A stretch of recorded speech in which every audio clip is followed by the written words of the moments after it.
ഇന്നത്തെ വിശേഷങ്ങൾ എന്തൊക്കെയാണെന്ന് നോക്കാം. ഇന്ന് നമുക്ക് ഉച്ചയൂണിനുള്ള കറികളൊക്കെ തയ്യാറാക്കിയെടുക്കാം. അതിനായി ഇന്ന് നമുക്ക് കുറച്ച് ബ്രെയിൻ ഒന്ന് റോസ്റ്റ് ചെയ്തെടുക്കാം. ഇതിൻ്റെ ഈ വേസ്റ്റ് ആയിട്ടുള്ള ഭാഗങ്ങളൊക്കെ മാറ്റി വൃത്തിയാക്കി കഴുകിയെടുക്കാം. അങ്ങനെ നമ്മൾ ക്ലീൻ ചെയ്ത് എടുത്തിട്ടുണ്ട്.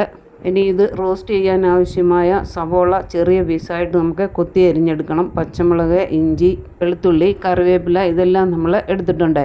വെളിച്ചെണ്ണ ഒഴിച്ച പാൻ നന്നായിട്ട് ചൂടായി വന്നപ്പം അതിലേക്ക് ഇഞ്ചി, വെളുത്തുള്ളി, പച്ചമുളക് ഇവ ഇട്ട് കൊടുത്തു.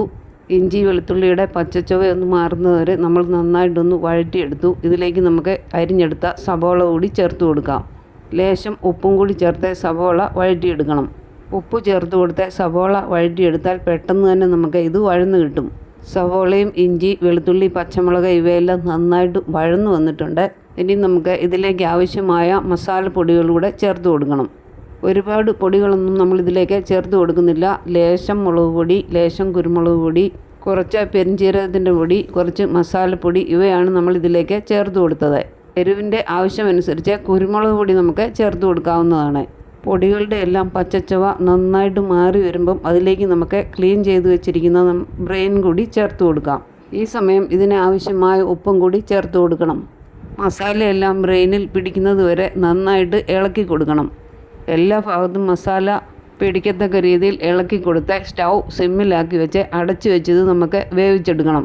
ഇതിലേക്ക് നമ്മൾ വെള്ളമൊന്നും ചേർത്ത് കൊടുക്കുന്നില്ല. ഇതിൻ്റെ ആവി വെള്ളം കൊണ്ട് തന്നെ ഇത് വെന്ത് കിട്ടും. ഇനി നമുക്കൊരു തോരൻ ഉണ്ടാക്കിയെടുക്കാം. അതിനായി നമ്മൾ ബീറ്റ്റൂട്ട്, ക്യാരറ്റ്, സബോള, പച്ചമുളക് ഇവ ഗ്രേറ്ററിലിട്ട് നന്നായിട്ടൊന്ന് ഗ്രേറ്റ് ചെയ്തെടുത്തു.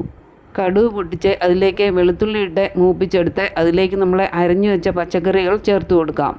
ആവശ്യത്തിന് ഉപ്പും ചേർത്ത് ഇളക്കി തട്ടിപ്പൊത്തി അടച്ചു വെച്ച് വേവിച്ചെടുക്കാം. വെന്ത് വന്നതിന് ശേഷം തേങ്ങ ചിരകിയത് കൂടി നമുക്കിതിലേക്ക് ചേർത്ത് കൊടുക്കണം. ഈ സമയം നമ്മുടെ ബ്രെയിൻ എല്ലാം നല്ല ഫ്രൈ ആയിട്ട് വന്നിട്ടുണ്ട്. തേങ്ങയെല്ലാം ഇട്ട് കൊടുത്ത് തോരനും റെഡി ആയിട്ടുണ്ട്. ഇനി നമുക്കൊരു മോര് കാച്ചിയതും കൂടി ഉണ്ടാക്കിയെടുക്കാം. വെളിച്ചെണ്ണയിൽ ഉലുവയും കടുവും പൊട്ടിച്ചതിലേക്ക് താളിച്ചെടുത്ത് അതിലേക്ക് നമ്മൾ മോര് ഒഴിച്ചു കൊടുത്തു.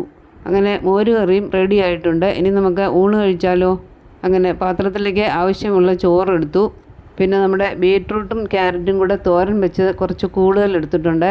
പിന്നെ നമ്മൾ ഇതിൻ്റെ കൂടെ ബ്രെയിൻ ഫ്രൈ ആക്കിയതും കൂടി എടുത്തിട്ടുണ്ട്. പിന്നെ നമ്മൾ എടുത്തിട്ടുള്ളത് വീട്ടിൽ തന്നെ തയ്യാറാക്കിയെടുത്ത തൈര് കൊണ്ട് നമ്മൾ മോര് കറി ഉണ്ടാക്കിയെടുത്തു. കൂടെ പപ്പടം പൊരിച്ചതും ഉണ്ടായിരുന്നു. ഇതൊക്കെയാണ് നമ്മുടെ ഇന്നത്തെ ഉച്ചയൂണിൻ്റെ വിശേഷങ്ങൾ. ഇനിയും പുതിയ പുതിയ വിശേഷങ്ങളും റെസിപ്പികളുമൊക്കെ ആയി പുതിയ വീഡിയോയിൽ കാണാമെന്ന പ്രതീക്ഷയോടെ